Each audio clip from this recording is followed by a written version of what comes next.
O tema de hoje a ser estudado é vícios. E para nos responder a respeito, para tirar nossas dúvidas, estão presentes nossos companheiros. Pela primeira vez, Alexandre Pereira, trabalhador do Centro Espírita Irmão Esperança, e a Deise Lourenço e a Cláudia Amaral, já conhecida de todos, do Centro Espírita Ibirajara. Vamos começar aqui pela Cláudia. Muito se fala sobre o lado fisiológico do vício, que é inegável. Qual, entretanto, a visão espírita do fator psicológico ou espiritual do vício, tanto do ponto de vista atávico, ou seja, das tendências que nós trazemos, quanto da dificuldade em vencê-lo na vida atual?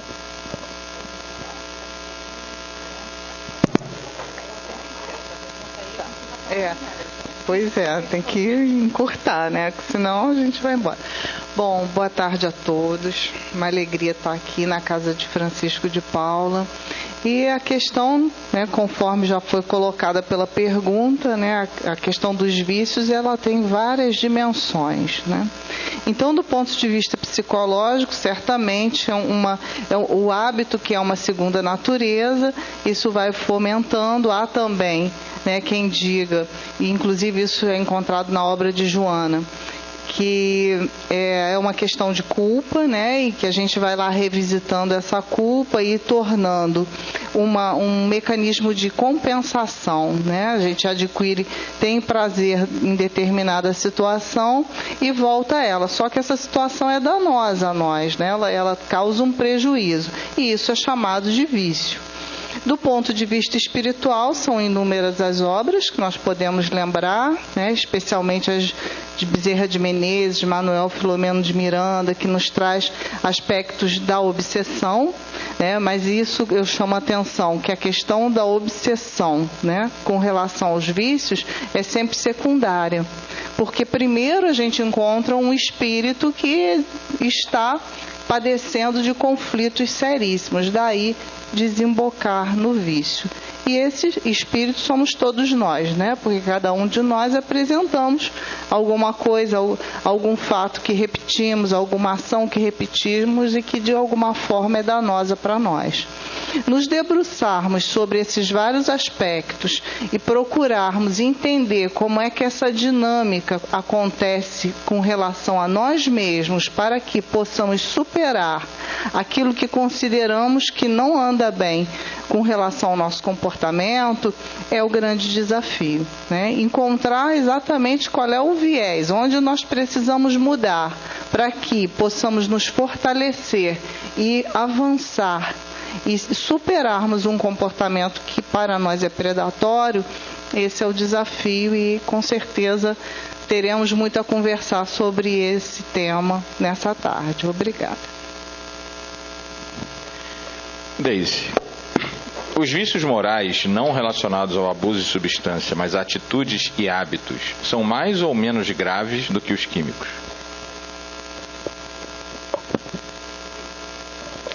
Boa tarde a todos.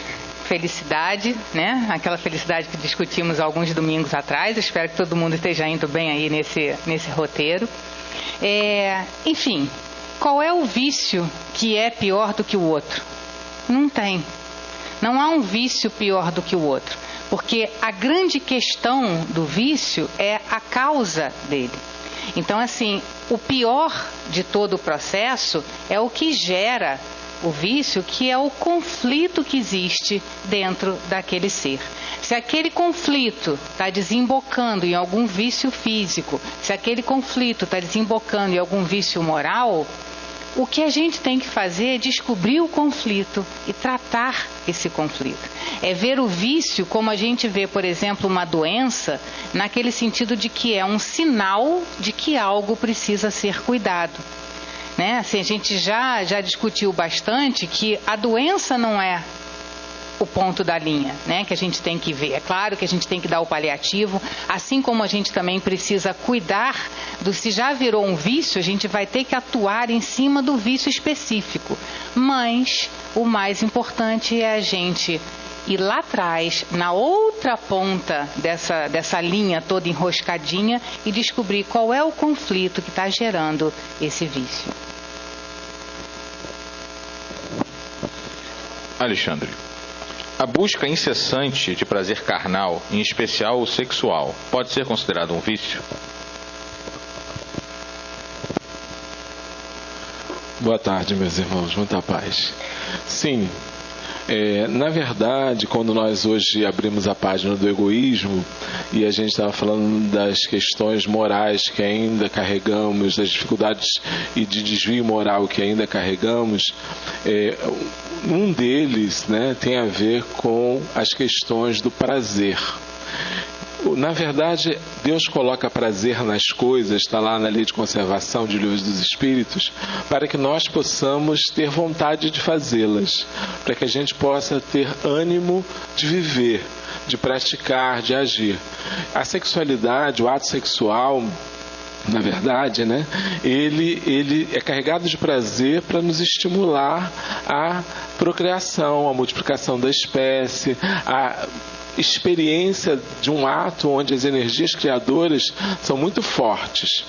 Óbvio que como gera prazer e a nossa alma ainda tem dificuldade por defeitos morais, por necessidades morais, a gente acaba degenerando o que é sagrado.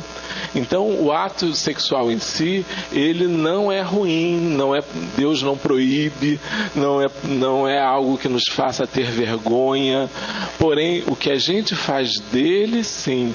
Né? Então nós precisamos entender que a origem dos vícios, como as amigas disseram, estão em nós, né? Nas problemáticas morais que nós carregamos, e faz com que a gente transforme coisas que são sadias, que são divinas, em coisas prejudiciais.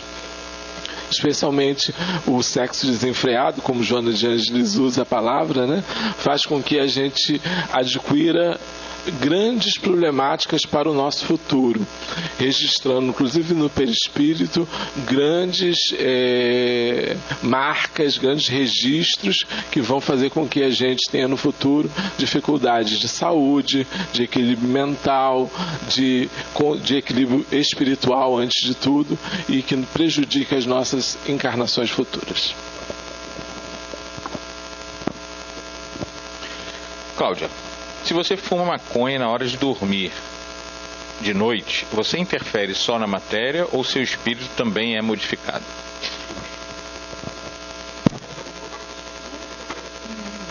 Bom, Bom, a grande questão é o porquê, né? Nós ficamos presos ao para quê, né? Mas a gente muitas vezes tem que, né? O porquê essa necessidade? Qualquer droga, né? E no livro Conflitos Existenciais tem um capítulo que Joana dedica a drogadição. Qualquer substância química que nos altere o nosso sistema neurológico, que nos traga alterações de ordem neurológica, nós teremos prejuízos, né? Então a questão é, nós queremos ou não esse prejuízo?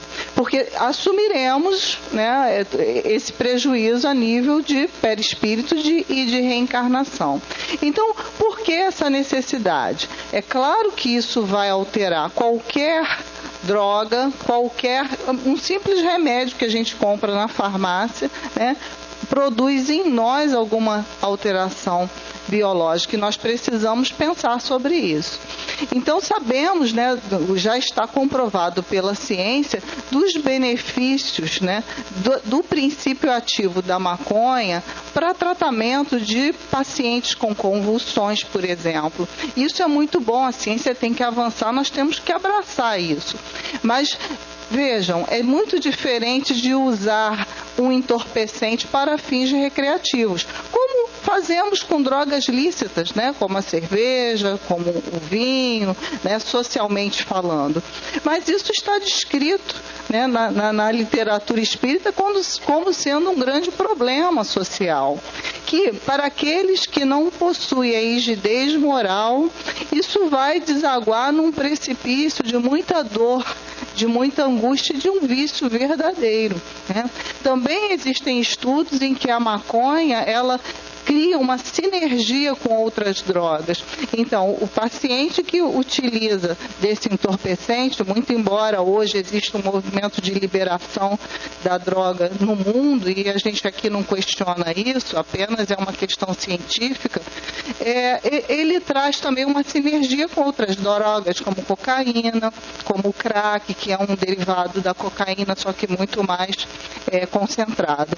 Então, será que é vantajoso nós abrirmos essa porta, né, para tantas dores, para tantas dificuldades? Será que não será mais prazeroso ao dormirmos que façamos um exercício de meditação, ou talvez uma prece, ou uma boa leitura? Porque isso sim nos garantirá uma boa companhia durante a noite. Mas quando nós queremos fugir de nós mesmos, nos entorpecer, dizer para a nossa mente, para a nossa consciência que, fique quietinha, não quero saber dos meus ais, nem dos meus medos, nós fatalmente estamos de braços dados com correntes negativas, com cobradores do passado, que devemos amá-los, né? Mas não necessariamente segui-los. Acho que isso merece uma grande reflexão. Eu fiquei pensando aqui se a pessoa, né, quando chegou a pergunta aqui, a gente falou assim, mas por que só à noite? Enquanto a Cláudia estava respondendo, eu fiquei pensando se a pessoa não teria feito a pergunta no sentido de que quando a gente dorme, a gente sabe que o espírito faz aquele afastamento do corpo. E aí eu fiquei pensando se a pessoa estaria na dúvida de, fumei, está no corpo ali, eu, como espírito, estou me afastando, beleza, não estou tendo essa influência, né? Se for esse o ângulo da questão, eu queria lembrar que a gente, até existem expressões que dizem que a gente treina para a morte, né, durante o sono, mas é só treino, gente. A gente continua vivo, o que significa que qualquer coisa que esteja acontecendo no meu corpo, eu estou tendo esse vínculo lá também. E mais, o que levou aquela pessoa à decisão de fumar à noite por precisar dormir? O que quer que tenha sido mentalmente, foi com ela, nesse semi-desligamento aí desse corpo, tá? Então, assim, não tem horário. Qualquer horário que se faça, há qualquer ligação entre o corpo e o espírito, vai acontecer.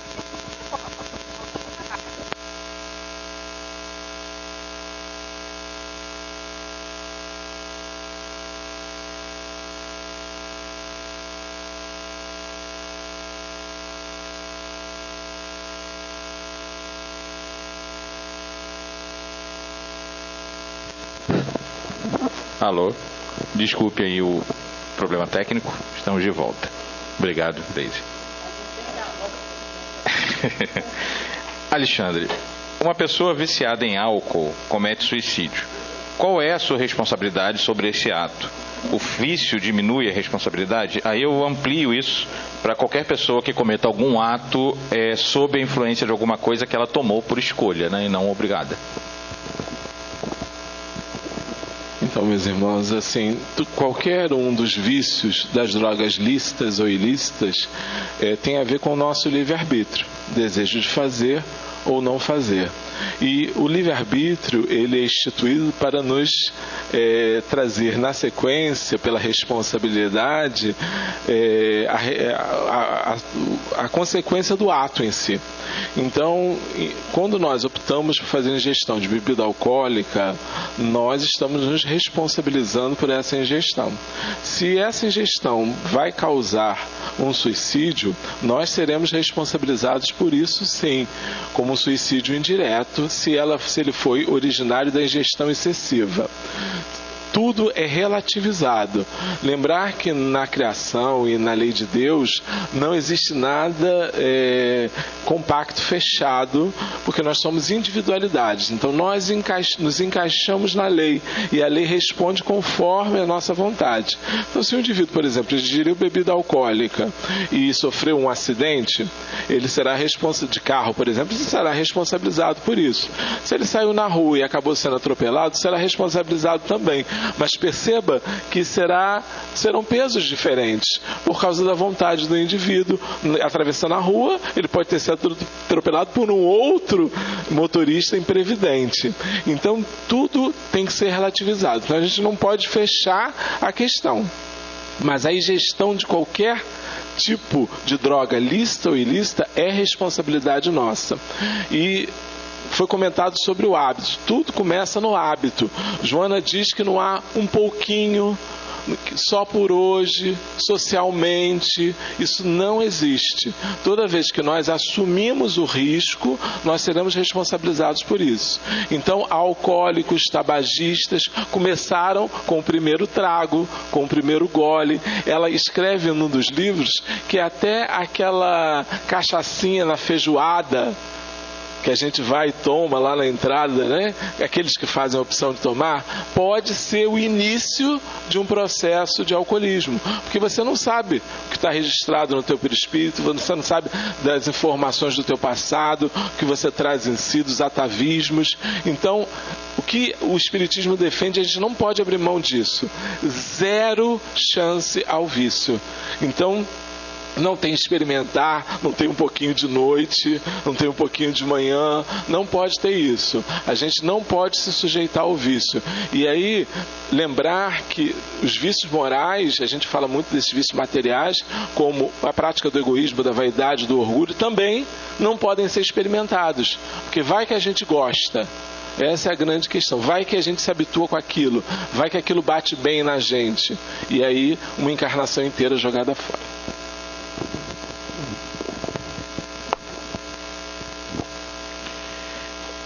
Cláudia, eu vou ler como está.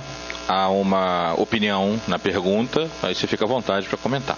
Sabemos que o vício é consequência de uma baixa espiritualidade. Mas como elevar a espiritualidade se não consigo sair do vício? Bom, na verdade estamos aqui todos no mesmo barco, né? Nós não vamos nos iludir achando que existe alguém aqui que não tenha alguma forma, algum comportamento que sugira um vício, né? A grande questão é que, já que estamos no mesmo nível espiritual, a grande questão é o que eu devo fazer, conforme a pessoa que perguntou, para me livrar dessas questões, né? Porque ficamos presos ao comportamento, né? A proposta é olharmos o que originou. Sempre temos que dar uma olhadinha lá atrás para ver qual é o conflito existencial que estamos procurando ocultar. Qual é a culpa, qual é a dificuldade na nossa percepção que nos leva a ter esse comportamento danoso, repetitivo, que chamamos de vício. Joana diz que os vícios decorrem de uma acomodação mental e moral. Então aí já vamos percebendo qual é o problema. Primeiro, somos preguiçosos, nos acomodamos, estamos bem com esse hábito e de alguma forma esse hábito nos causa algum prazer, ainda que após fruído nos traga algum desconforto ou muito desconforto, nós insistimos nesse hábito, não rompemos essa cadeia. Ou, às vezes, nós queremos ser aceitos, como acontece muito com o alcoolismo, o tabagismo, naquela época em que grandes atrizes e atores do cinema americano fumavam, a população toda fumava, E aí começou-se a perceber que a saúde pública estava onerada em seus hospitais, ambulatórios, por pessoas vitimadas pelo câncer de pulmão. E aí campanhas de governos começaram a inibir essa prática. Então hoje ninguém aparece fumando. Às vezes a gente até na nossa sociedade, quando encontra alguém na TV fumando, é algum personagem que é um ébrio, é uma pessoa mal vista, Nunca é aquele diretor, aquela pessoa proba. Então já associamos, o tabagismo, por exemplo, a uma prática danosa ruim por conta de uma conclusão de saúde pública.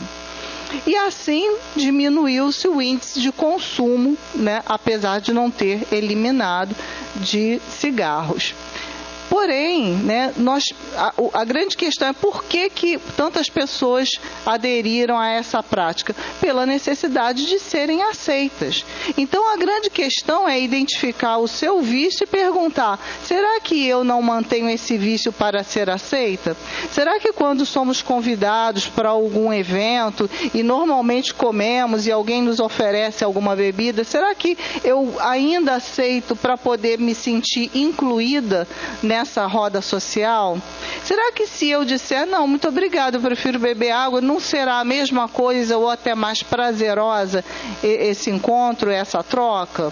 Então precisamos a todo momento orar e vigiar, entender o porquê, qual é o móvel das nossas ações.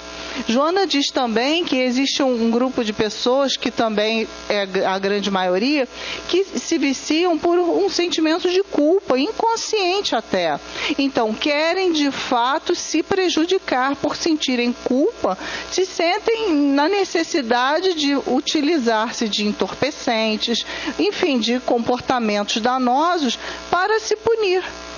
Então, é preciso voltar na origem. Quando descobrimos isso se faz através de autoconhecimento, automaticamente nos elevamos espiritualmente, mesmo que ainda não consigamos nos livrar em 100% ou em 80%, ou seja lá quantos por cento for, desse vício que nos acomete.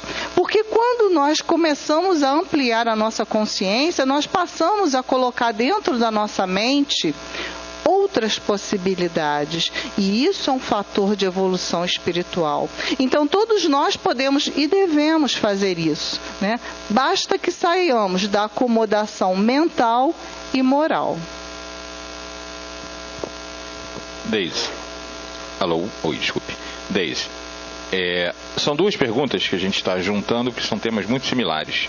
Uma é provavelmente uma questão pessoal: como alertar ao familiar próximo, e coloca entre parênteses cônjuge, que está indo para uma fuga através do álcool e que não se diz viciado, que ele pode estar entrando num processo vicioso ou pode vir a se tornar um viciado. E a outra pergunta, que é similar: como se deve proceder com pessoas de nossa convivência e ou parentes, conscientes de seus vícios físicos ou morais, mas que se negam ao esforço de tentar repará-los? Eu acho que essa é uma questão que, na verdade, se amplia para tudo além de vícios, né? Porque, assim, claro que quando a gente descobre uma coisa positiva, a gente fica com aquela vontade de contaminar o universo inteiro com aquele conhecimento bom que a gente acabou de adquirir. E aí, toda vez que a gente vê a pessoa numa situação que a gente já reconhece como não sendo tão positiva para ela, é claro que a gente quer ajudar, e é claro que a gente deve sim ajudar. Mas aí entra aquela questão de que a gente precisa ter muito cuidado com essa ajuda, porque cada um de nós é uma individualidade no seu momento, com a sua percepção, o seu ponto de vista naquele momento. Então, assim, é uma coisa muito sutil de ficar atenta a momentos em que a gente pode conversar sobre alguma coisa. Ficar atenta a momentos em que a gente pode, largar aquela mensagenzinha que fala sobre o assunto, largou lá misturada dentro de casa com alguma coisa, né, que a pessoa vai correr o olho. Se a gente achar que a situação está realmente fugindo mais do controle, a gente precisa buscar orientação profissional. Uma coisa que eu acho que é muito importante a gente saber é que todo o nosso conhecimento da espiritualidade, da influência da espiritualidade nesse processo todo, não exime a gente de ouvir os pareceres técnicos, digamos assim, que a Terra já tem, que a medicina tem, que a psiquiatria tem, que a psicologia tem. Então, às vezes, no caso a caso, na especificidade de cada um, a gente ouvindo um profissional, ele consegue orientar a gente com mais firmeza com relação àquela pessoa especificamente. E é claro, né? Não precisa nem a gente mencionar que nunca é demais aquela vibraçãozinha, né? A gente vem à casa espírita, a gente faz aquela irradiação por alguém que está com aquela situação mais escorregadia, né? Mas acima de tudo, a gente precisa muito respeitar a pessoa e lembrar que no ponto de vista dela, ela não está vendo a coisa do nosso ponto de vista. Gosto muito, né, daquela expressão, você já me conhece, aquela expressão que diz, né, quando eu converso com alguém, a verdade tem 3 lados. A minha, a da pessoa e a que é realmente. Né, que nós dois podemos não estar vendo o que é de fato, e aí são verdades nossas. Então, não adianta, isso é igual como a gente já conversou outras vezes, você chega para o depressivo e diz para ele assim, não fica triste. Quando na verdade não é, ele não vai simplesmente, tá, então tá bom, você está me dizendo para não ficar, eu não vou ficar. O viciado, ele está com algum conflito, como nós já falamos, que nem ele está sabendo identificar. Então é muito mais profundo do que a gente dizer para ele assim, não bebe, não fuma, você não sabe que você está prejudicando o seu perispírito. Aí a gente começa com todo, né, aquele nosso conhecimento espírita. Então assim, a gente tem que abraçar a pessoa e ajudar a descobrir formas para que ela perceba o que ela pode colocar no lugar daquele vício, né, e o que é que está gerando aquela situação. E de novo, busquem ajuda profissional se aquela questão já está saindo do controle. Alexandre, um juízo de valor é um sofisma, mas assim, é interessante como forma de raciocínio. Se Deus é a causa primária de tudo, é também do vício. Por que condená-lo? Os vícios não seriam provas importantes como a pobreza e a riqueza? Então, pessoal, Deus é a causa primária de todas as coisas, a causa primeira de todas as coisas, né? Mas ele não criou o mal, viu? O mal não foi criado por Deus. O mal, como dizem o livro dos Espíritos, é a ausência do bem, né? Quando nós saímos da presença de Deus. Então, o vício como o mal, porque o vício é a repetição de um hábito, né? De uma conduta, de uma ação, e que traz consequências danosas. Isso é um vício. Nós falamos aqui de vários tipos de vício, mas não falamos do jogo. O jogo é um vício super danoso, né? A família tem vários codependentes, porque o viciado, ele não afeta só ele, afeta os filhos, em jogo, né? Afeta os filhos, afeta a família por causa da degeneração financeira. Então, o indivíduo, quando faz a opção, ele assume essa responsabilidade. Agora, Deus, como é misericordioso, e a gente já, nas nossas respostas, viemos sobrecarregando muito vocês, né? Lembrar que Ele vai dar sempre a oportunidade de nós voltarmos à sua presença. Então, requer esforço pessoal. Lá Kardec, quando fala, os espíritos respondem como é que Kardec reconhecerá os espíritas, né? Dizia, pela transformação moral e pelo esforço em combater em si os maus hábitos e as más inclinações. Então, o que a gente precisa fazer é resistir à tentação, que está lá na oração dominical. Como eu disse, não pode dizer que o vício para o dependente é ruim, porque ele sente prazer. E o prazer é algo bom, né? Então, a gente chegar para ele e dizer assim, não, mas isso não vale nada, não te traz nada. Às vezes para ele traz, ele sai de uma realidade ruim, ele está ali num sistema de autoculpa, de autopunição. Tudo que para ele é um benefício, para ele gera prazer. Então, a gente precisa relativizar essas coisas, lembrando que a gente tem que sempre se esforçar. É se colocar como filho pródigo voltando à presença do Pai. Então, uma associação, né, dos alcoólicos anônimos, também dos que tem drogadição, né, que é um formato americano que é muito importante, ele fala que você tem que rejeitar sempre o uso. Então, só por hoje eu não faço, só por hoje eu não bebo, só por hoje eu não uso. Porque tem que ser passo a passo mesmo, para a gente vencer. Lembrando que a dependência, ela é química, é física, é espiritual, é psíquica, psicológica. Então, é muito forte. Já vi gente dizer assim também, assim, larga o cigarro, eu larguei rapidinho. Largou rapidinho porque tinha força. O outro não tem força para isso. Então nunca menospreze a dificuldade do outro de enfrentar o vício, de vencê-lo. Ô, gente, lembra que a gente é co-criador, tá? Então, assim, Deus criou, mas a gente também está por aí criando um monte de bobagem que a gente depois volta para corrigir. Cláudia, há diferença nas consequências espirituais entre os vícios em substâncias que não afetam a consciência, por exemplo, o cigarro, e as que afetam, por exemplo, os psicotrópicos? Olha, não sei. Faço ideia. Há diferença do ponto de vista espiritual? O que vocês acham?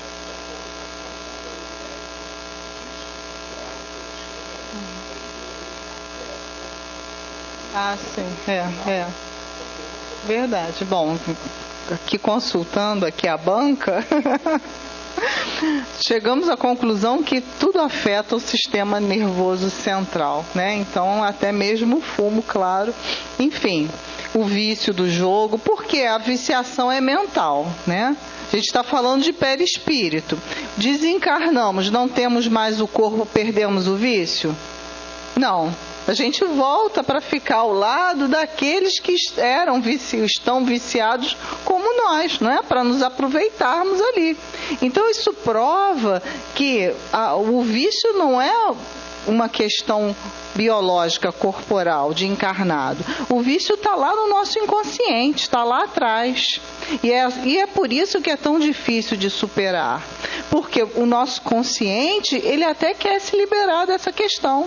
Mas nós temos ali o inconsciente, através dos complexos e da nossa neurose, mandando que tomemos essa via, esse comportamento, porque isso vai nos trazer aquele prazer imediato num mecanismo de compensação, ou por conta da nossa culpa, aquilo vai nos trazer um alívio, porque estamos nos destruindo, porque na verdade estamos exteriorizando uma grande raiva que sentimos por meio da culpa. Então são os dois mecanismos que são os gatilhos para que possamos continuar na situação viciosa. E é isso que nós precisamos chamar a atenção. Inclusive, atualmente, né, que isso não é atual, mas isso agora está sendo estudado pelos psicólogos, grupos de pessoas adictas ou viciadas em dor. Muitas pessoas que se dedicam a fazer tatuagens, e aqui não vai nenhum juízo de valor, mas existem pessoas que se tatuam todas, né? Na face, nos braços, no rosto, em tudo quanto é lugar.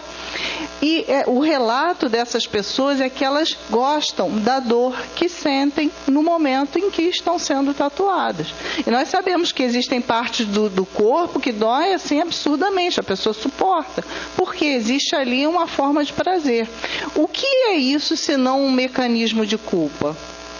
Essa é a grande questão. Quando estamos praticando algo que sabemos que não deveríamos, né, os nossos vícios, isso a gente tem que parar para perguntar para a gente mesmo. O que está me movendo? Né? Por que eu estou envolvida? Por que isso é tão irresistível? Né? A comida, por exemplo, é um mecanismo comum. A gente acabou de comer. Se aparecer um bolo de chocolate, eu posso garantir, né, de experiência própria, que a maioria de nós vai dizer: me dá um pedacinho porque está tão bonito. Sim, depois ela vai falar do dela, tá? A gente aqui vai por capítulos. Então, nós temos isso em nós. Então, a grande questão é: como é que eu faço para autocontrolar, para controlar isso, né? Ter esse autodomínio. Joana diz pra gente que a primeira coisa que a gente precisa fazer é ter auto-perdão. Não deveria ter feito, mas fiz, mas eu vou me perdoar. E vou me esforçar sinceramente, né? Aquele auto-perdão fajuto até a próxima, né? Nunca mais vou comer doce. Aí no dia seguinte, mas só hoje, enfim. Né? Para aqueles que eu conheço pessoas que isso realmente é um problema, aqueles que têm problema, né, são diabéticos, por exemplo. Então, o que precisamos fazer de fato é iniciarmos essa pesquisa lá atrás no nosso conflito. Eu nem sei mais qual foi a pergunta, acho que acabou, né?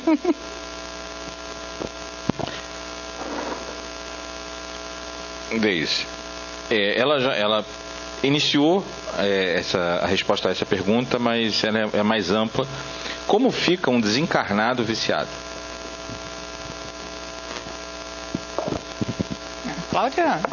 Cláudia é um espetáculo. Você vê que ela já prevê a pergunta que você ainda não leu, né? Então, assim, como fica o desencarnado viciado? Do mesmo jeito que o encarnado viciado, né? Ou seja, porque, de novo, vocês vão sair daqui decorando isso, né? O problema do vício é o conflito que está levando aquele vício. Então, tendo corpo ou não tendo corpo, aquele espírito vai carregar aquela necessidade, entre aspas, incontrolável de se entregar àquela atividade em que ele está viciado. E aí, como a Cláudia mencionou, existem vários relatos, né, que a gente recebe pelas psicografias de espíritos que se ligam aos encarnados, que estão com a possibilidade de vivência material daquele vício, a fim de aurir ali aquelas vibrações, aquelas emanações, aquela atividade mental, né, que aquele viciado encarnado está vivenciando. Então é assim que ele fica. Ele fica na mesma luta que todos nós, viciados em alguma coisa, para superar aquela dependência. Porque assim, essa superação vem justamente de abraçar o fato de que a gente precisa colocar não queria nem usar essa palavra, mas como se fosse assim, um vício positivo em cima do vício negativo, né? Porque se é lei da física que dois corpos não ocupam o mesmo lugar no espaço ao mesmo tempo, a gente sabe também que dois pensamentos não ocupam a mesma mente no mesmo tempo, né, naquele mesmo momento, né? Então, a melhor coisa que a gente tem a fazer quando a gente tem um pensamento ruim, do qual a gente quer se livrar, é a gente ter no bolso, como eu digo, né, um pensamento bom. Porque aí quando vem aquele pensamento ruim, não adianta eu ficar dizendo assim, eu não quero pensar nisso, eu não posso pensar nisso, já me disseram que eu não posso pensar nisso. Quanto mais eu falo isso, mais eu estou fazendo o quê? Pensando naquilo. Então eu tenho que ter um pensamento positivo no bolso, porque quando eu começar a perceber que eu estou com um pensamento muito negativo, eu puxo ele rapidamente, porque na hora H é mais complicado assim, peraí, deixa eu pensar numa coisa legal que Joana de Ângeles tenha falado, é melhor eu já ter uma frasezinha ali, que eu vá colocando na minha mente, renovando aquele meu momento psíquico. Da mesma forma, existem situações em que, assim, se você é viciado em alguma coisa, começa a colocar atitudes positivas, rotinas positivas na sua vida, porque aí você está realmente saindo do mal, do conflito, para o bem. Não é trocar o pedaço de bolo de chocolate por uma balinha, né? Então, muita gente faz isso com cigarro, né? Troca por uma balinha. Ok, pode até ser assim a sua proposta de eu vou diminuir o grau de açúcar, né, lentamente. Ok, mas não pode ser aquela coisa, eu estou me livrando desse vício, está criando um outro. Então, assim, a história, né, a Cláudia já mencionou na primeira pergunta, Joana de Ângeles enfatiza que o vício é uma segunda natureza. No sentido de que a gente vai fazendo aquilo tantas vezes que a gente já não percebe que aquilo ali é um vício. A gente passa a achar que aquilo ali é uma rotina. Não, a minha rotina é essa. Por isso que ela também diz em outros momentos, né, que a gente precisa quebrar rotina. Rotina não é uma coisa positiva, nesse sentido de essa abordagem toda linda e maravilhosa que todo mundo diz, não. Rotina é muito perigoso. Primeiro porque ela pode estar escondendo vícios, ela pode estar escondendo coisas que você está acomodado, ela pode estar escondendo coisas que você já podia estar fazendo melhor. Não precisa nem ser ruim, mas é que você já podia estar fazendo aquilo melhor, mas está deixando de fazer melhor porque está presa à rotina só do bom. Então, toda essa questão do vício da gente, a gente precisa ter renovação, transformação, força de vontade para novas práticas. E isso, encarnado ou desencarnado, o espírito precisa fazer. Então, o espírito desencarnado ele vai ficar atrelado a alguém que está encarnado, tentando vivenciar aquela experiência viciosa, até que ele perceba que, opa, eu estou numa outra vida, deixa eu descobrir umas coisas mais bacanas para fazer aqui do que ficar perdendo tempo com aquele viciado que não está encarnado lá, né? E aí ele, daí para frente, segue a sua jornada evolutiva. Alexandre, a Deise falou de adivinhar a próxima pergunta, ela fez a mesma coisa. Todo vício precisa ter conotação negativa? Há vícios positivos? Então, pessoal, acho que não, né? A palavra vício já é ruim, né? A gente precisa, até porque a palavra tem força, né? Tem peso, a gente precisa trocar, né? Claro que muitas de nós fazemos isso e eu acho que, como a Deise é salutar, você criar novos hábitos para que você se ocupe. Também os especialistas dizem, quando você está querendo se livrar de um vício, você deve evitar, por exemplo, a exposição àquele vício. Se você é um alcoólico e você vai a uma festa onde tem todo mundo ingerindo álcool, deve evitar a festa no início, até você conseguir conviver com aquilo. Então, na verdade, a mudança de hábitos, de locais, de convivência, de parcerias, de amigos, às vezes é necessária para que a gente possa sair daquele momento mais grave do vício. Imagina um indivíduo dependente de cocaína que vá a rodinhas de cocaína, ele não vai aguentar aquilo, não vai conseguir resistir, né? Então a gente precisa fazer muitas vezes, abandonar alguns ditos amigos, algumas festas, alguns locais de frequência para a gente poder melhorar. Os espíritos também nos recomendam a prática da caridade, do amor, o bem, porque quando a gente se ocupa do outro, a gente se esquece de nós, né? Quando a gente está aqui, por exemplo, mesmo que alguns de nós temos dependência pelo tabaco, pela nicotina, a gente aqui não está fazendo ingestão de tabaco, fica aqui 1h30, né? 2 horas e não sente falta às vezes, né? Ou se sente falta, consegue resistir. Isso já é um bom passo, né? Então a gente precisa criar novos hábitos, conviver em lugares diferentes, praticar a caridade, se dedicar ao outro. Isso ajuda em qualquer... são terapias, né, que a gente deve desenvolver. A Casa Espírita já nos oferece bastante terapia, né? O passe magnético, a água fluidificada, que também nos ajuda as irradiações, as preces. Tudo são vibrações. Nós estamos mergulhados em fluidos.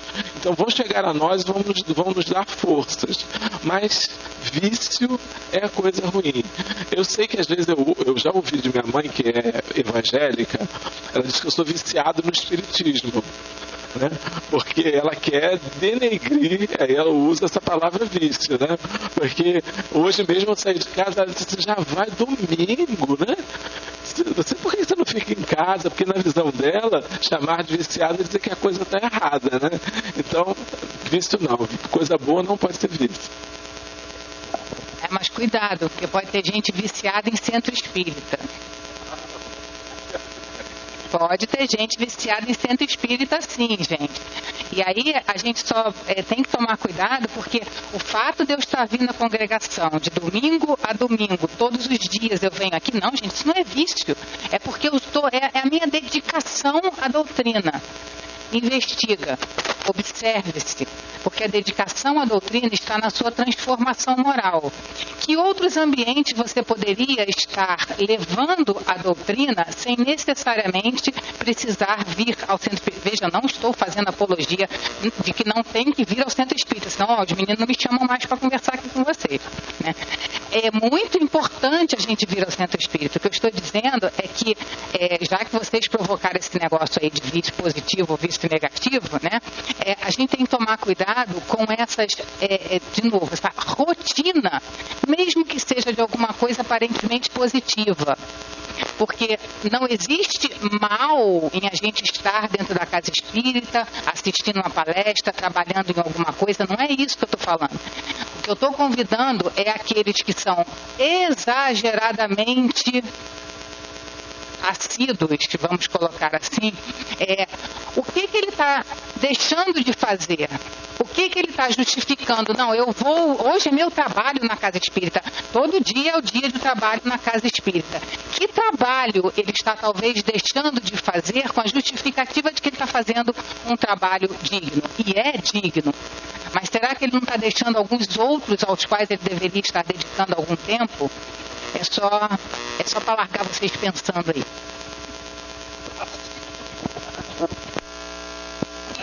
Alô.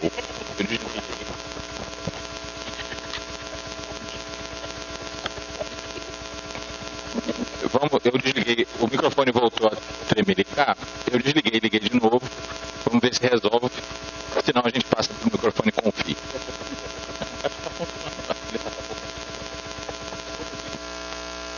Vamos trocar novamente rapidinho, botar uma nova agora zerada.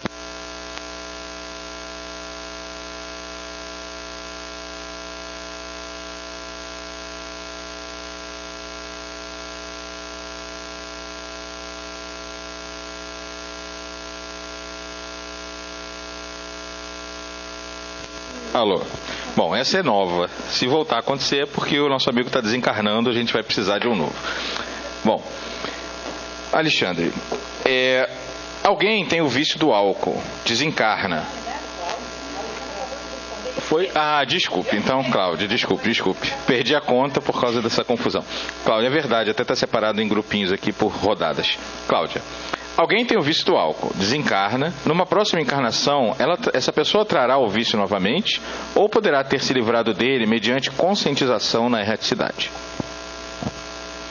Bom, se ele trouxer o mesmo conflito, com certeza. É claro que todo o estudo e todo o preparo que nós temos, né, através do nosso mentor espiritual, enfim, dos espíritos amorosos, dos benfeitores que nos ajudam, isso com certeza tem um impacto positivo na nova encarnação.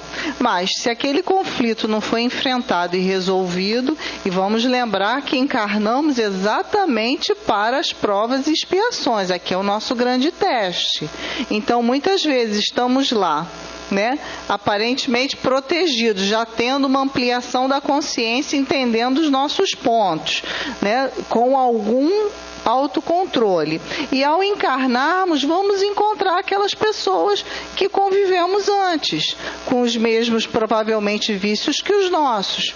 E se nós não vigiarmos as nascentes do nosso coração, com toda certeza vamos ter uma grande possibilidade de cair na mesma situação. Então, onde estamos encarnados é o local, é o momento ideal para a nossa evolução, porque é ali, nesse momento, e nesse local, e é nessa família, que vamos encontrar a oportunidade de nos testarmos. Isso quer dizer que aquela sociedade, aquele universo que nós convivemos, com as dificuldades e os vícios, tem relação conosco, nos tocam. Daí a necessidade de nós termos o cuidado de entender quais são os nossos conflitos. A gente também não pode esquecer que existem vícios que se desenvolvem a partir de questões culturais, da própria educação da infância, né? Que vamos vendo, por exemplo, já ouvi pessoas mais velhas dizerem que em Portugal, desde pequenininho, as crianças já tomam vinho, que é um hábito em alguns locais do interior de Portugal, não sei se ainda é assim, né? Mas isso o que é, senão um traço cultural de educação que vai incentivando aquilo. Mas ainda assim, nesse momento, nada é por acaso. Aquele espírito que ali está sendo testado, provado. Então ele com toda certeza terá forças para reagir a isso, e no momento em que tiver uma consciência do ego mais firme, mais ampliada, terá toda a condição de dizer, não, nesse hábito eu não vou continuar mais, e assim fazer uma ruptura. E essa é a grande lição da vida. A gente pode mudar sempre, desde que nós tenhamos a confiança na nossa capacidade e a confiança em Deus, na ajuda de Deus. Em todos os vícios, né? E aqui eu também quero lembrar o vício na internet, tá? Que está todo mundo falando de droga, de cigarro, de não sei o quê. Ninguém nunca lembra do vício, né? No celular, no WhatsApp, porque a gente hoje não tem tempo de conversar olhando no olho com alguém 5 minutos, porque se o aparelhinho tocar, nossa atenção é desviada. Isso é um vício também, e isso também prejudica, né, a nossa vida, a nossa relação. Então, o que nós precisamos ir, né, é na origem, e com certeza nós temos condição de superar qualquer vício. Basta que tenhamos a desacomodação mental e o aprimoramento moral. Deise. Duas perguntas similares que perguntam sobre o papel da família no combate aos vícios daqueles que a integram. E uma delas acrescenta também a questão dessa influência da família em relação aos vícios passados ou promovidos pelas mídias, por exemplo, cigarro, bebida, erotismo, etc. Obrigada por quem fez essa pergunta, porque a Cláudia estava falando aqui, eu estava louca para intervir, mas eu também já, né, a gente tem que se segurar um pouco, vocês sabem que eu falo pelos cotovelos, porque na hora que ela estava falando, né, das coisas que a gente traz, eu estava lembrando da importância da família botar um olhar naquela criança desde pequenininho, porque muitas vezes a gente, quer dizer, todas as vezes a gente não sabe direito quem que está ali, que tipo de desafios aquele espírito está trazendo nesta encarnação em relação a vícios que pode ter desenvolvido em outras. Então, aquela prática bonitinha, né, do molha a chupeta na cerveja e dá, olha como ele gosta, né? Ou então a criança bota a chupeta, a criança faz aquela carinha assim, aí todo mundo dá a chupeta de novo com aquela cerveja, que é para ver aquela carinha fofinha quando ele faz assim, né? O que é que a gente não está provocando, o que a gente não está dificultando na vida daquele espírito que está reencarnando, cheio de boa vontade, né? Cheio de esforço de se livrar daquelas atitudes que já não trouxeram tantos benefícios para ele em outras encarnações. E aí a gente está ali, né, prejudicando aquela coisa. Isso vale para a chupetinha na cerveja e isso vale também para todas as situações em que a gente começa a observar. É muito importante que a gente tenha olhos de ver, está lá no Evangelho, né? Que a gente tenha olhos de ver, que a gente gaste um tempo nosso fora do celular observando aqueles que nos são queridos. Seja os nossos amigos, seja os nossos familiares. E como falamos anteriormente, não é no que você identifica alguma coisa, sair dando um puxão de orelha ou uma lição de moral naquela pessoa. Mas é observar o que ela pode estar deixando de perceber. E pensar e se dedicar a ver uma forma de realmente ajudar aquela pessoa. Porque, como eu falei anteriormente, infelizmente, não vem com um manual prontinho para a gente saber. Cada caso vai ser um caso diferente. É só comigo que ele começa a falhar, hein? Estou só falando isso. Falhou, não? Eu que falei agora, não. Então, assim, é muito importante que a gente esteja o tempo inteiro... Olha só, vocês não querem mais que eu fale, é só dizer, Deise, acabou. Aí a gente para, né? Agora fica com esses artifícios. Um boicote, Então, assim, é muito importante que a todo momento a gente esteja com olhos de ver o que a gente pode colaborar. Isso, claro, que os pais, os educadores, precisam de uma responsabilidade maior ali nesse momento, mas isso na verdade é uma responsabilidade de todos nós que queremos trabalhar pelo bem geral.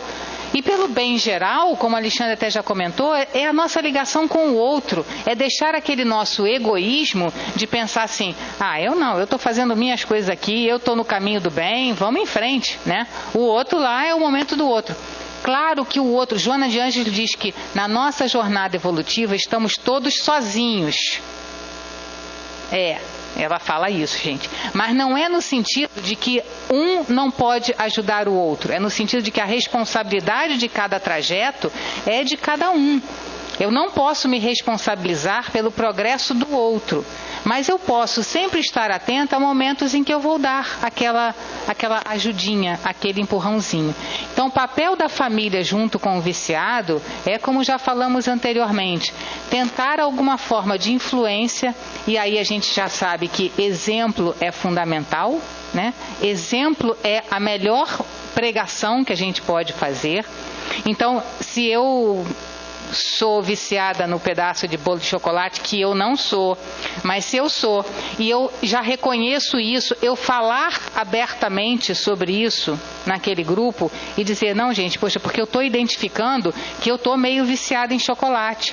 Então, quando alguém me oferece aquele bolo de chocolate, eu digo, Não, porque eu vou tentar fazer o meu esforço de vencer isso.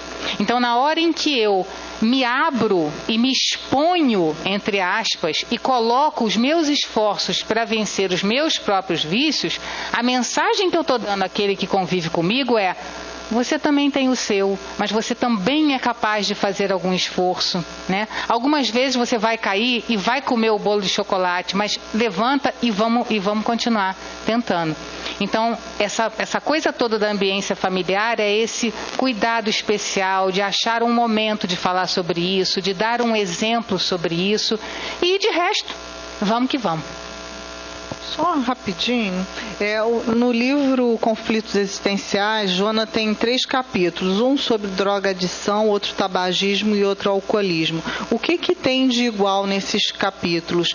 É a questão da baixa autoestima como razão para o estabelecimento dos vícios. Então, aqueles familiares, pessoas que convivem com pessoas assim viciadas, né, dessa forma, o ideal seria enxergar sinceramente quais são os pontos positivos dessa personalidade e exaltar.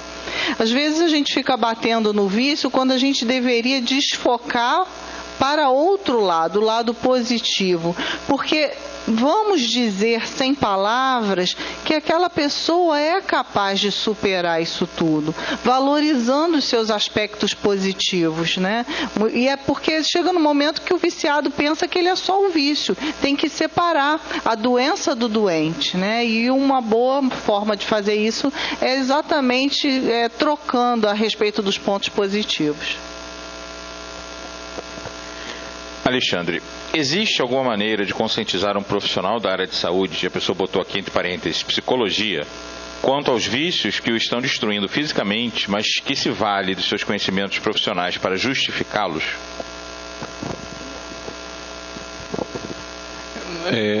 Nós já sabemos que nós somos astuciosos, né? Quando a gente quer esconder as nossas dificuldades, as nossas faltas, né? E aí serve para a pessoa que tem conhecimento profissional, serve para que não tenha, ela vai encontrar argumentos para não aceitar a questão da dependência, a questão da viciação.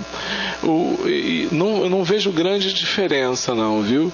Obviamente que essa pessoa se compromete mais, né? Porque se ela tem conhecimento de causa, se ela tem conhecimento científico sobre a coisa, e mesmo assim ela está sobre o domínio da substância, porque infelizmente ela não tem ainda consciência daquilo e está se comprometendo pela responsabilidade do que ela já aprendeu, né? A gente, nós temos muitas coisas, muitas falas, muitas posições equivocadas nesse sentido de como entender os vícios, né? Eu já ouvi frases do tipo assim: mas meu avô bebeu a vida inteira e nunca foi um alcoólico, nunca causou prejuízo a ninguém, nunca brigou. O outro diz assim: a fulana é muito melhor quando bebe. Aí, assim, esses são reforços, né, negativos à questão, né? Existem pessoas que de fato não vão chegar ao nível mais grave da dependência. Também há uma classificação da OMS que diz que a dependência pode ser leve, mediana ou grave. Muita gente não chega a grave mesmo, fica ali na mediana ou ainda na leve. Mas é dependente, não deixa de ser dependente. Só não é usuário dependente quem nunca experimentou, quem nunca usa. Alguém que diz: olha, eu não uso mais. Uma outra coisa que a gente precisa entender que as nossas questões dos vícios também influenciam as pessoas que estão ao nosso lado. Aí a Deise falava das crianças, né, dos jovens. Lembrar que o consumo de bebida alcoólica na mesa de casa vai dar oportunidade aos jovens de entender que aquilo é uma coisa comum. Ter um bar com bebidas dentro de casa significa dizer que aquilo ali é uma coisa de família. Ainda mais que você vai lá, lustra, limpa o vidro, deixa as garrafas. Você está dizendo assim: olha, isso aqui é coisa nossa. O dia que ele abrir e beber, tu não vai poder falar nada. Então essas coisas, esse trabalho nosso É muito importante. Eu lembro uma vez que eu estava no encontro espírita e aí começou uma falação, eu quis entender o que era. Uma das pessoas, que era uma evangelizadora, uma dirigente de evangelização, tinha postado no Facebook brindando com um copo de cerveja. E aí a grande pergunta ficou no ar, né? Ela tem o livre-arbítrio de fazer aquilo? Tem. Mas nem tudo que eu posso me é lícito, né? Se ela se comprometeu a um trabalho em que o exemplo dela, a presença dela, a figura dela é forte para jovens e crianças, ela não poderia fazer aquilo. Ela tinha que se abster de beber bebida alcoólica. Se a doutrina já nos ensina desses riscos, a gente não pode dar esse mau exemplo, né? Eu tenho, por exemplo, muito problema de alcoolismo na família. Quando eu comecei a estudar a doutrina espírita, que eu percebi todos esses malefícios, eu suspendi de vez o álcool na minha vida. Nunca mais consumi o álcool, graças a Deus, lá para os 20 anos, já faz algum tempo, né, gente? Então, a gente precisa se comprometer com as coisas. Não dá para a gente ficar passando a mão na nossa cabeça e dizendo, não, eu sou espírita, mas eu posso tomar um vinhozinho, eu posso fazer isso assim, assim, eu posso ir ali e tomar uma cerveja no churrasco de família. É preciso que alguém veja você sem beber e diga assim, ué, você não está bebendo não? Não, por quê? Ah, porque você é espírita? Você diz, sim, porque eu sou espírita. Porque eu conheço as consequências do álcool na vida de algumas pessoas. Se a gente não toma essa atitude, que parece drástica, a gente vai estar dando um mau exemplo, a gente vai estar construindo mal na vida do outro e deixando de cumprir o que a gente precisa cumprir. Então não adianta eu vir para cá falar da dependência do álcool se eu dou mau exemplo a outras pessoas. Então são coisas sutis, mas com um grau de gravidade muito grande, que a gente precisa fazer uma autoanálise. Porque no Espiritismo não tem julgamento não, hein, gente? Ninguém agora vai investigar o Facebook dos outros aqui, para saber quem bebe, quem não bebe, né? Vai passar ali, o pessoal está no barzinho, ih, eu vi fulano no bar. No Espiritismo não existe isso, né? Porque isso é fofoca. Quem acolher isso está acolhendo fofoca, né? Não é isso, mas a pessoa. Eu estou ofertando a vocês uma reflexão íntima. Pense nisso, cada um de nós, né? Estou me incluindo nisso também. Pois não? Isso. Ficaria aí, né? Quando o indivíduo acha que isso é só socialmente, né? É só um pouquinho. Joana fala disso, ela usa essa frase, só um pouquinho, né? Não, vou tomar só um pouquinho. Às vezes meus familiares ficam muito irritados porque nem o brinde de ano novo eu quero fazer. Aí eles conseguiram uma champanhe sem álcool para mim, né? Isso, meu sobrinho já tem isso na cabeça, todo mundo já tem isso na cabeça. Isso me deixa muito feliz. Não é que eu seja exemplo do mundo não, tá? Eu tenho outros vícios, outros problemas. Eu estou dizendo que a gente precisa analisar isso. A gente precisa, o impacto que a gente tem na sociedade, na família, né? Pelos nossos comportamentos. Palavrão, né? Tem gente que tem vício de palavrão, né? Aí o indivíduo, às vezes, fala palavrão em palestra, já vi isso. Porque como ele tem o hábito de falar palavrão, ele não consegue frear. Aí sai na palestra, vergonhoso, né? E nessas horas eu só abaixo a cabeça e faço uma prece, né? Para a gente poder retornar à ambiência, porque todo mundo ouviu, né? Todo mundo ouviu aquilo. Então a gente precisa rever os nossos hábitos. Essa é a conquista dos espíritas, gente. Essa é a grande conquista dos espíritas. Revisão de hábitos e transformação moral.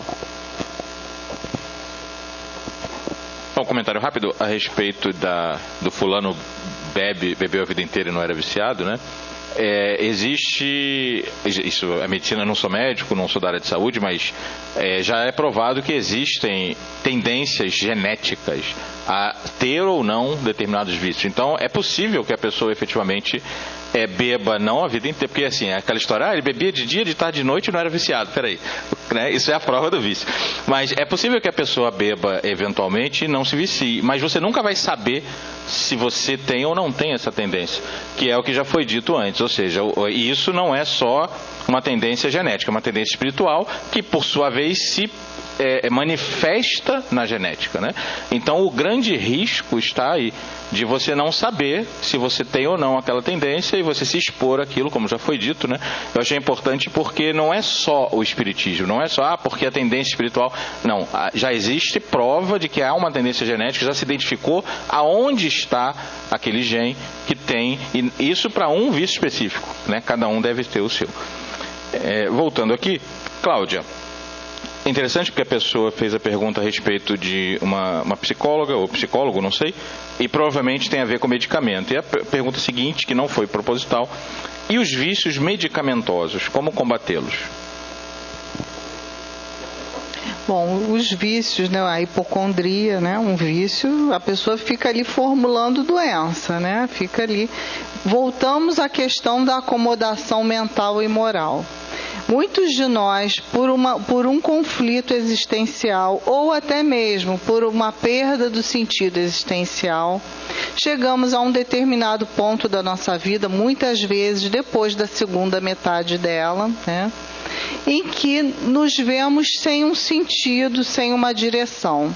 E aí começamos a cultivar pensamentos do tipo: vou ter câncer, vou não sei o quê, e aí até que consegue, né? Porque a gente faz aquela força, né? E vai trabalhando a nossa consciência, a nossa energia e tal, que até consegue, é bem sucedido. E aí quando encontra de estar vendo, sempre falei que isso ia acontecer comigo, como se fosse um grande profeta, né? Mas é que assim, descer ladeira é fácil. Difícil é a gente fazer aquela previsão do óbvio, que é: vou ser espírito de luz, estou subindo ali aquela montanha íngreme e altíssima, e chegarmos lá, né? Essa é a parte difícil. Descer é fácil. E a questão da viciação em medicamentos, e isso é uma prática da nossa sociedade, né? A gente diz: estou com isso aqui, toma não sei o quê, não consigo dormir, toma não sei o que lá, Ritalina, tem um monte de medicamentos aí que a gente percebe que leigos têm uma afinidade, uma intimidade tão grande com aquilo que chegam até a receitar para outros leigos, que igualmente aceitam e começam a fazer uso disso. Mas cada organismo tem uma tendência, e as nossas patologias vêm da alma. Se vem da alma, não seria muito mais saudável que procurássemos resolver primeiro as nossas questões na nossa alma? Mas isso dá muito trabalho, né? Porque a gente tem que pensar, a gente tem que lidar com os nossos medos, nós temos que nos descobrir pessoas frágeis, fracas, incapazes, temos que lidar com isso, temos que chorar muito, né? A gente vê nas terapias, né? Quem faz terapia, ninguém vai para terapia e volta: meu terapeuta disse que eu sou linda, que eu sou maravilhosa. Não, você sai arrasado. E se o terapeuta disser que é lindo, troca, porque tem alguma coisa errada. Então, é um processo doloroso. Muitas vezes, por querermos fugir da dor da alma, a gente cria situações físicas de doença para nos utilizarmos de remédio e pensar: bom, agora graças a Deus está tudo bem, estou menos ansiosa, estou tomando remédio tal, estou assim assado, estou tomando remédio tal. E a gente realmente não pesquisa a questão da alma. A gente sempre tem que voltar na origem, porque senão a gente não vai conseguir fazer esse upgrade da alma. A gente não vai conseguir de fato alcançarmos aquela pessoa que nascemos para ser. Sempre vamos espelhar uma questão social, um hábito social, uma moda, mas de fato não vamos conseguir chegar a sermos quem nós nascemos para ser. E essa não é uma frase minha, essa é uma frase de Jung. E ele pontuou isso muito bem. E ele, quando ele disse: nascemos originais e morremos cópias. Olha, morremos cópia do quê? Porque vamos incorporando hábitos que não são nossos, ideias que não são nossas, tendências que não são nossas. Para quê? Para sermos aceitos, para vivermos em sociedade, ainda que essa sociedade esteja doente, a gente não questiona se ela está doente ou não, a gente quer viver inserido nela. A gente tem que ter like, a gente tem que ter alguém para bater palma, desde o parabéns para você, não é? Lá da nossa infância, tem que ter alguém para bater palma para a gente. Então, enquanto nós não formos nessa origem, não abandonarmos esse comportamento egóico, vamos lembrar do livro do Evangelho, né? Da leitura inicial, que falava do amor ao próximo, do amar ao próximo como a si mesmo, e fazia referência ao egoísmo.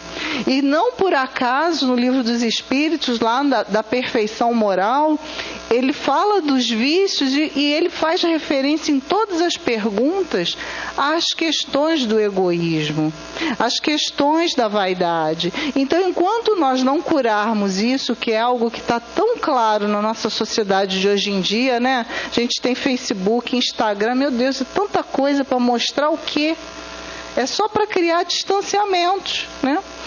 Então, enquanto nós não enfrentarmos de fato isso aí, nós vamos criando situações para desaguar esse nosso conflito. E o vício em medicamentos, com certeza, é um deles. Vamos lembrar que na China, né, a medicina chinesa tradicional, ela não faz uso de remédios. Ela faz uso de raízes, né? Uma farmácia na China tem gavetinhas de cima e abaixo, porque ali tem a raiz tal, tudo é a natureza que trabalha e cura. Porque a questão da doença começa no momento anterior, na própria alma, é uma questão energética, né? Deise, são duas perguntas similares que elas tocam na questão da repetição de que é vontade, da gente ter vontade de deixar o vício, força de vontade. Então, as perguntas são: uma fala que se uma pessoa tem uma doença chamada adicção ou dependência química, ela perde o controle de si mesma. Como poderia ela ter livre-arbítrio se ela não tem controle da sua própria vontade? E a outra é: ainda em relação ao uso de drogas, a dependência química possui um CID na OMS, o que caracteriza uma doença psiquiátrica. Não é uma escolha consciente. Por exemplo, outras doenças crônicas são também uma escolha?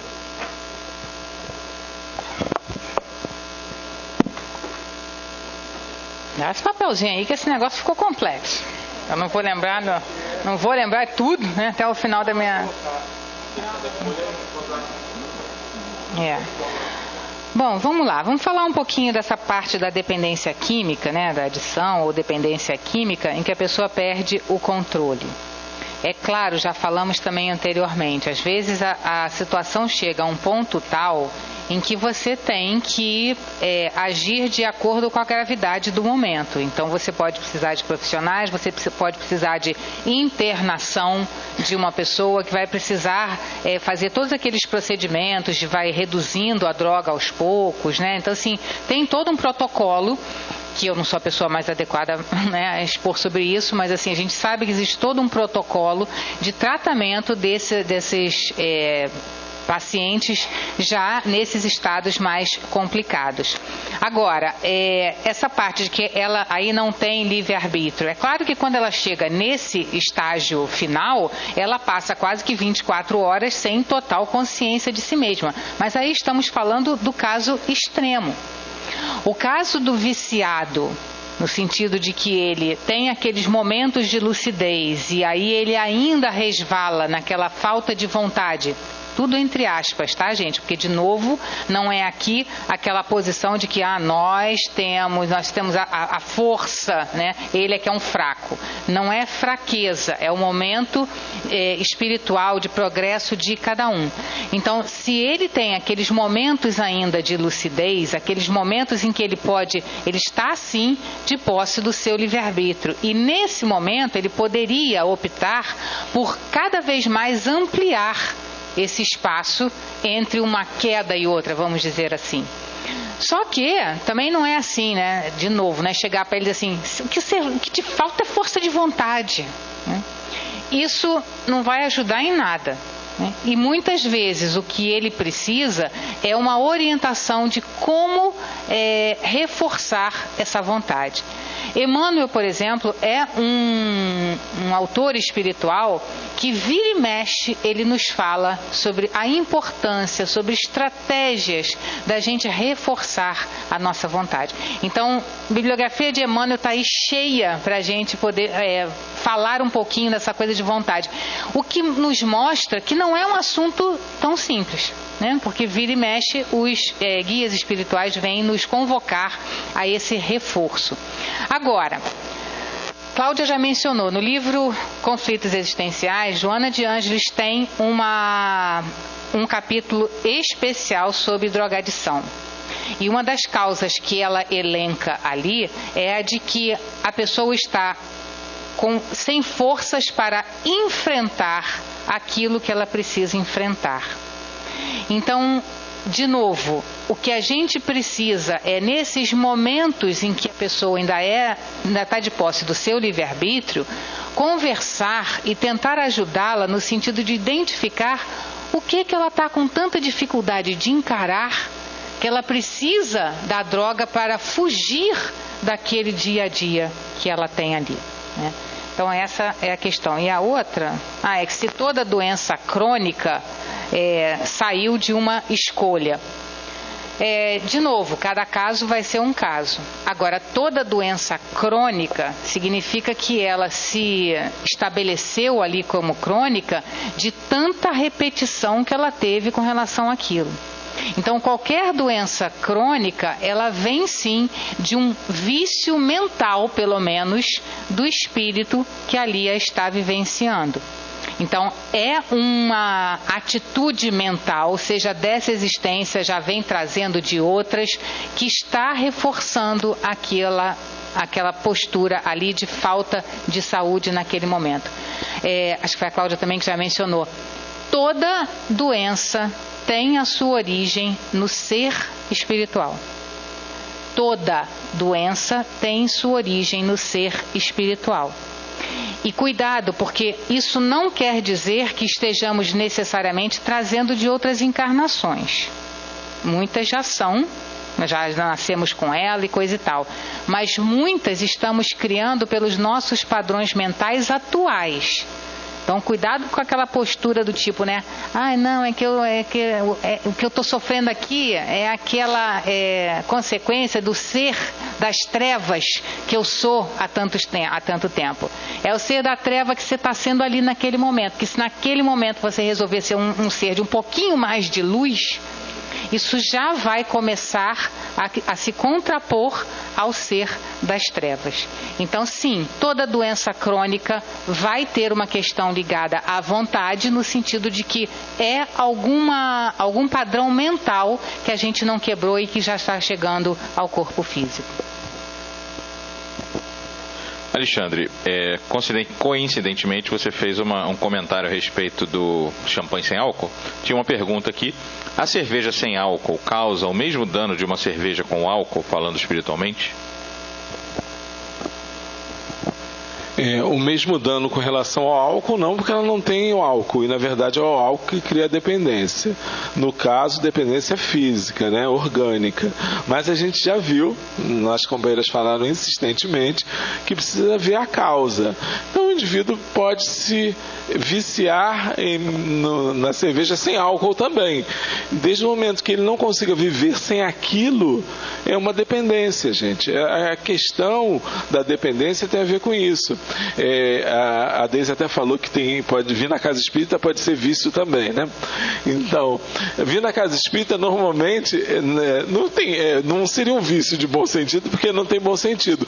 O que você quis dizer, né, e eu concordo com você, é se aquilo está trazendo dependência à pessoa, se ela não consegue se livrar daquilo, se aquilo passa a ser um motivo de abandonar a família, um motivo de deixar outras coisas para fazer de importância também na vida, é desequilíbrio.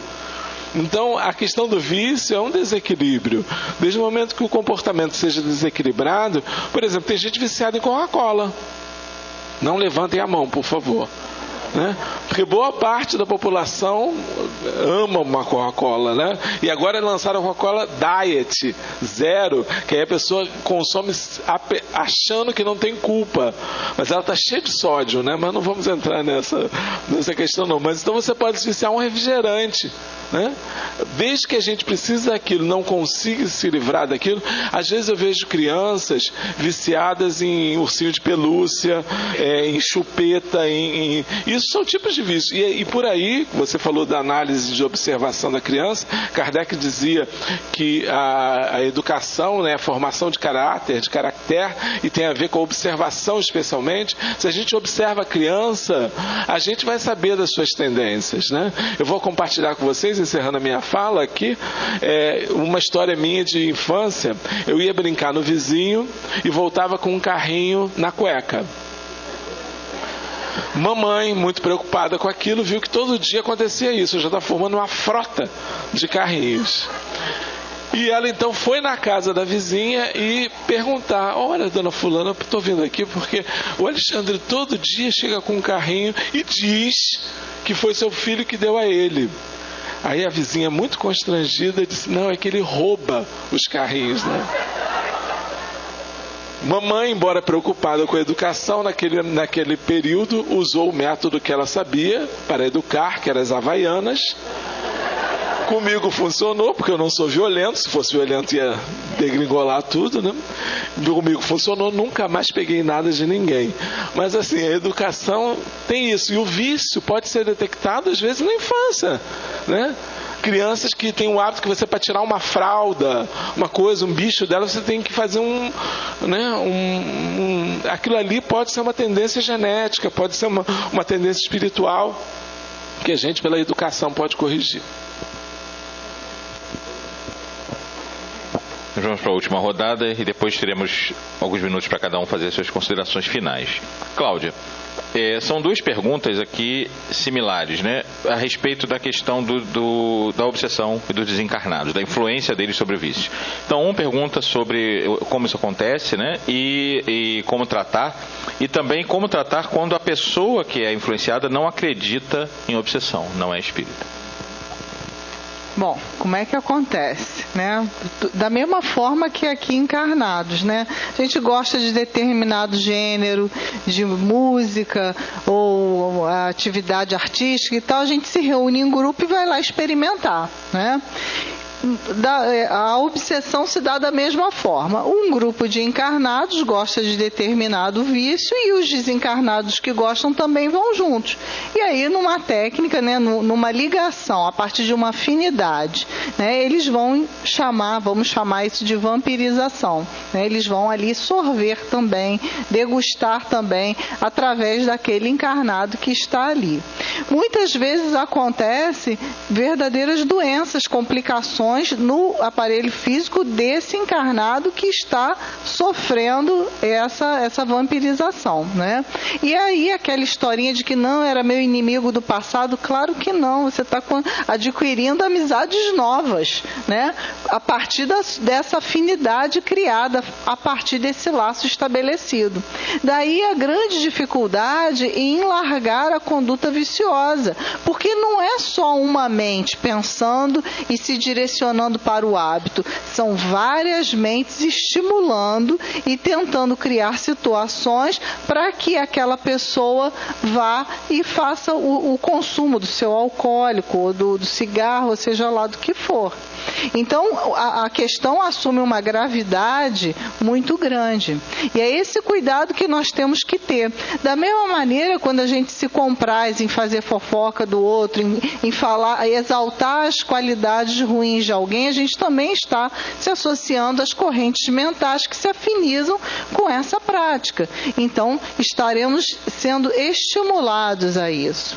Daí a necessidade de nós termos o cuidado com o nosso hábito, que é exatamente essa corrente, essa onda mental. Como é que anda o nosso pensamento? Aqueles, né, nos nossos vícios, nas nossas dificuldades, precisamos pensar o seguinte: estou eu pensando sozinha? Essa vontade é só minha? Né? Isso está vindo em avalanche? Isso é muito claro. Isso é assim de uma clareza quando a gente começa a observar muito grande. Eu estou sozinha aqui ou não estou? Né? Nesse meu desejo, nessa minha compulsão. Com o tempo, a gente vai distinguindo claramente, né, o que é realmente uma necessidade orgânica nossa, um conflito, uma dependência, da relação de obsessão. E a segunda pergunta era? Quando não acredita que é obsessor, né? que existe obsessão. Porque assim, a obsessão acontece num segundo momento, né? Manuel Filomeno de Miranda dizia, plugue e tomada. Para ter obsessão tem que ter os dois. Então, tem o encarnado que não deu conta da sua situação de conflito e está viciado. A partir daí, existe a contribuição do plano espiritual, né? Através dos obsessores, né? Descendo ladeira. Então, como fazer se essa pessoa que está envolvida, não é, por essa nuvem de desencarnados, se ela não acredita nisso? A melhor coisa é prece por ela. Né? Fluidoterapia, ou chamado também de bioenergética, ou passe pela pessoa. Né? A gente pode tomar um passe por outro. Então, fazer sempre as suas mentalizações, pensar nessa pessoa livre dessa dificuldade, que um momento chegará em que esse mentor espiritual vai influenciar positivamente, vai encontrar uma brecha, porque não é só você que está procurando essa brecha, né? Muitos bons espíritos estão junto com você procurando essa brecha também, e de fato isso vai acontecer, né? Eu tinha, né, hoje eu não tenho mais filhos adolescentes, mas quando a minha filha mais velha era adolescente, eu conversava demais com o mentor espiritual dela. Todo dia à noite batia aquele papo com esse mentor espiritual, porque eu tinha algumas preocupações acerca de algumas tendências. Graças a Deus fui bem sucedida, né? O mentor também. Enfim, a gente precisa, né, trabalhar essa família espiritual que nós temos, e isso dá muito certo. Aquela fé, aquela mãe, aquele pai, aquele avô, aquele parente, aquele amigo que pede e que faz de fato uma vibração sincera na direção de outrem, que se encontra como nós, né, mas um pouquinho mais equivocado em determinada área, vai conseguir feitos incríveis que a gente pensa assim, nossa, é uma maravilha. Porque uniu o que nós precisamos, o que nós somos, né, a direção da evolução junto com a vontade. Né? Deise, de que maneira, quais atitudes, né, a gente pode reconhecer, prestar atenção para a gente perceber que está entrando num processo de viciação? A última, vocês tinham que fazer isso comigo, né? Olha só, Joana de Ângeles tem uma frase em que ela diz que o maior desafio do homem contemporâneo é o seu autoconhecimento. Então, quando a gente fala de vícios, fica muito claro, né? Fica muito fácil a gente se lembrar do álcool, da droga, do cigarro. Porque são vícios já não só estabelecidos na sociedade, como também são aqueles que têm um efeito físico mais imediato. Né? A gente sabe que o álcool leva à perda de consciência, a gente sabe que a droga leva à perda do livre-arbítrio, como a gente já falou aqui e tal. Então, assim, fica mais claro, fica mais óbvio. Mas também já mencionamos que nós temos outros vícios que às vezes passam a mão na nossa cabeça, né, como o Alexandre comentou, e por aí a gente vai achando, não, esse é meu jeitinho menina, sou viciada, vamos de novo, né, na história, sou viciada em chocolate, né, e a pessoa fala isso com orgulho, né, porque isso pode. Não posso falar, eu sou viciada no cigarro, mas assim, sou viciada no chocolate, é até chique. Se for Lindt, tá, gente? Que também esse negócio de vício em chocolate pano não vale a pena, né? Então, assim, eu sou viciada em chocolate. E aí a gente vai achando bonitinho certas coisas e a gente vai chamando de o nosso jeitinho. Ou então, assim, que eu sempre fui assim. Esse eu acho que já são primeiros sinais mais bandeirosos de coisas que a gente deve parar e pensar. Se eu estou usando a palavra estou viciada em chocolate, eu mesma já estou me mandando uma mensagem, né? Que eu não estou tentando, já não estou querendo identificar. Mas eu mesma já estou identificando que tem alguma coisa ali. Outra coisa, o vício, como nós comentamos, é sempre uma fuga de alguma coisa que a gente quer, que a gente não quer enfrentar. né? Aquela rotina que a gente faz de alguma coisa muito rígida para que a gente não tenha que encarar outras coisas que talvez precisem ser encaradas. Então, talvez uma observação que a gente possa fazer, que alguém estava comentando, pedindo aí, né? O que é que na minha rotina me irrita muito se eu não puder fazer? Porque o vício, eu estou, como a palavra diz, né? Eu estou viciada. Então, quando eu não tenho aquilo me causa um mal-estar. Por que aquilo está me causando? Por que a falta daquilo está me causando tanto mal-estar? Esses são só sinais óbvios dos vícios, eu acho. Só que, de novo, vocês vão sair daqui, já falei, né? Decorando isso. O problema é ir na origem. Muito bem, tem gente aí que pelo menos já decorou, viu? Olha lá, o pessoal já completou a frase.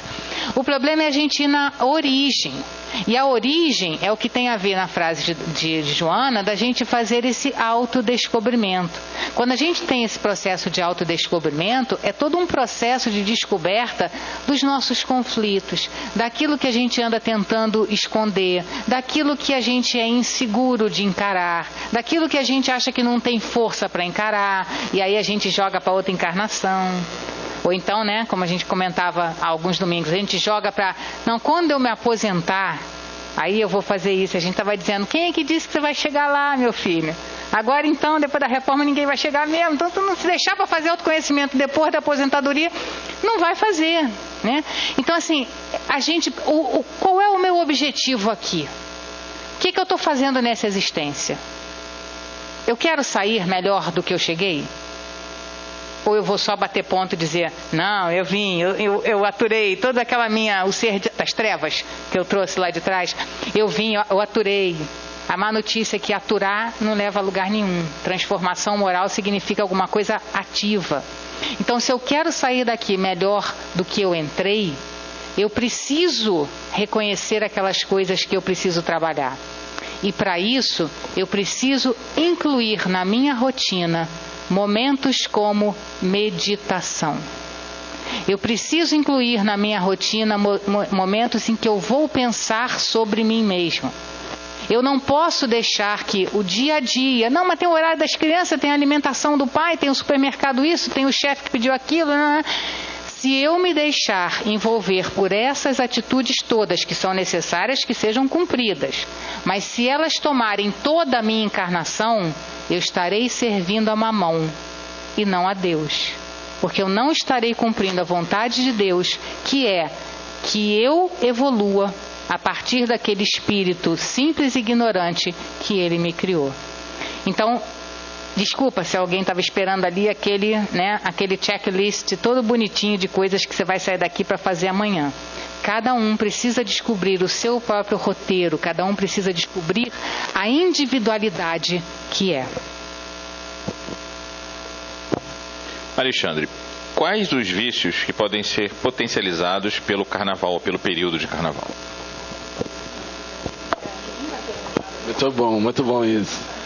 Olha, Manuel Filomeno de Miranda já nos descreve com detalhes as consequências do carnaval, como ele é. Porque não é a festa em si. Há um texto do Raul Teixeira que deixa para nós a ideia de que o carnaval não é uma festa do diabo, de Satã, né? O problema é o que se faz dela. A gente precisa desconstruir a ideia de que a festa, ou o carnaval, ou qualquer outra, seja ruim. O problema é o que a gente faz dela. Então a gente pode tornar ruim o Natal, a festa junina, o carnaval, pelos excessos, pelos abusos. Então, normalmente no carnaval, a gente tem fortemente o consumo de álcool, de drogas, a sexolatria, né? Então, esses vícios são os que mais aparecem, né? O erotismo. E nós, por recomendação de Manuel Filomeno de Miranda, né, nas obras que trata disso, a gente precisa não se envolver nos ambientes que estão privilegiando, exaltando os vícios. Ele inclusive diz, pessoal, que pela televisão a gente pode ser influenciado. porque vai trazer para nós, através do psiquismo, as energias, os desgastes, os consumos, o exagero do carnaval. Então o que a gente precisa ter é o orar e vigiar. Tomar cuidado. Isso não impede que você saia nas ruas, não impede que você conviva, por exemplo, num baile infantil. O problema é como você está lá. O problema é como você vai se comportar, como o ambiente esteja. Então a gente deve evitar a exposição, sempre que possível. Na nossa cidade, especialmente, nós temos aí muita concentração da festa. Então, isso atrai uma gama de espíritos malfazejos muito grande para absorver aquelas energias que a Cláudia falava. São energias que exudam dos excessos, né? Através dos fluidos que nos envolvem. E eles se alimentam disso. Alimentam os desencarnados, né? Alimentam os seus vícios com esses excessos nossos. Então, fica perigoso. Então, a gente tem que saber como é que a gente se expõe, para onde a gente vai, o que a gente faz. Melhor estar nos encontros que o movimento espírita oferece. O ENEF, a Comerge. O ENEF é o encontro da família, tem núcleos na Tijuca. Tem aqui? Ótimo, tem um polo de ENEF aqui na casa. Então, vir para cá, ficar um tempinho, é como uma usina. É pela manhã? Aproveita e vamos fazer propaganda, né? Sábado a terça no período da tarde. Isso. Domingo, segunda e terça? Domingo, segunda e terça, de 2 às 6. Começa 2 horas. Venha no primeiro dia, veja como é que é. É muito legal, é dinâmico. A gente estuda a doutrina espírita. A gente faz, como eu disse, uma usina de forças, porque a gente vai estar lá fora, né? Vai estar convivendo. Às vezes um neto quer ir numa festinha, a gente tem que levar, quer ir passear em algum lugar. Então a gente está fazendo reforço, porque os espíritos são essa massa.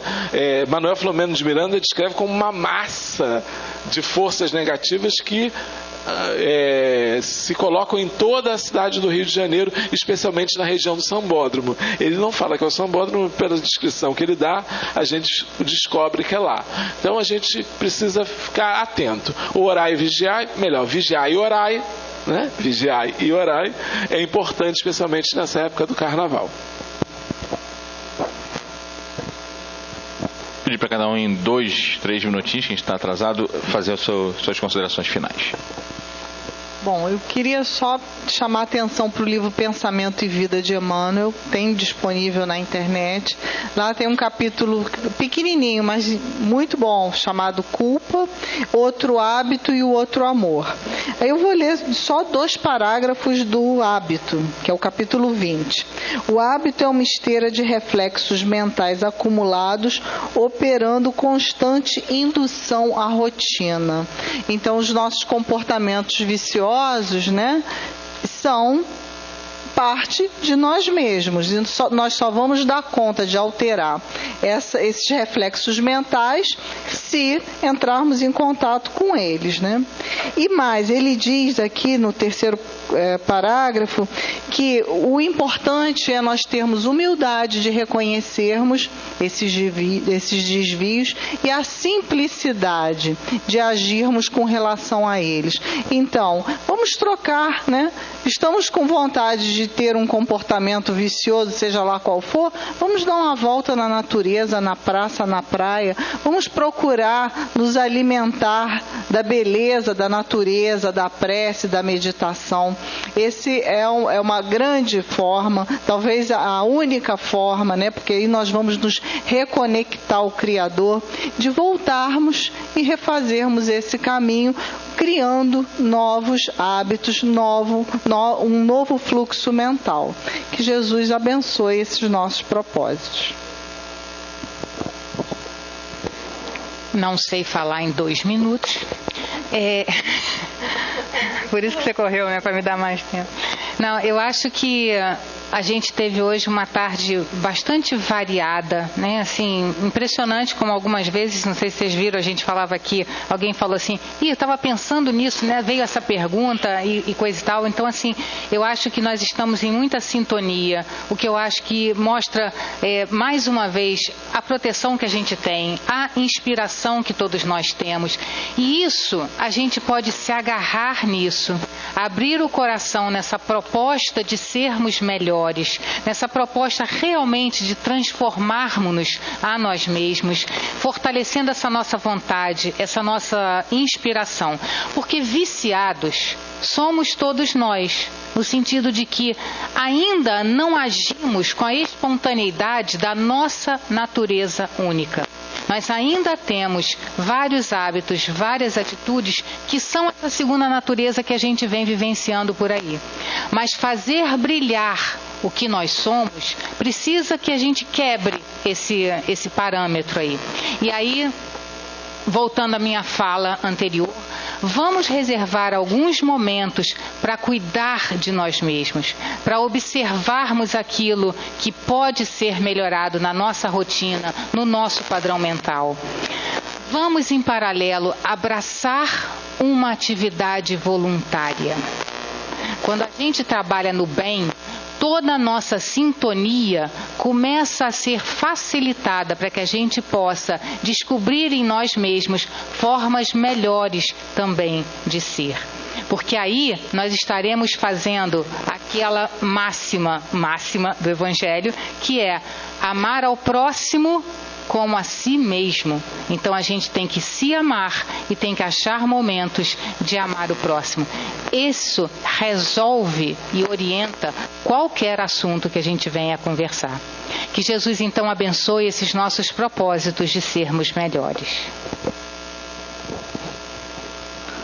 Meus irmãos, felizes por estar aqui com vocês nessa primeira vez, eu gostaria de lembrar que Deus é eterna misericórdia, que Ele sempre vai considerar todos os seus filhos, e Jesus disse que nenhum se perderá. Então nós precisamos também colocar os nossos irmãos que estão em processo de dependência ou sendo usuários nas nossas mentes, na forma da oração, orando incessantemente. Nem o Livro dos Espíritos, a oração aparece como uma forma da caridade. Então vamos fazer oração por aqueles que precisam se melhorar, que precisam vencer as suas próprias dificuldades, iniciando por nós mesmos, né? Então, lembrar que Deus é misericórdia e que a graça de Deus sempre nos alcança, porque Deus quer a nossa felicidade. Ele age por Jesus, pelos bons espíritos, e nunca nos falta. Às vezes nós espíritas, porque sabemos da fé raciocinada, colocamos muita razão e esquecemos da questão da emoção. Fé é sentimento. Então a gente precisa acreditar que há luz no fim do túnel.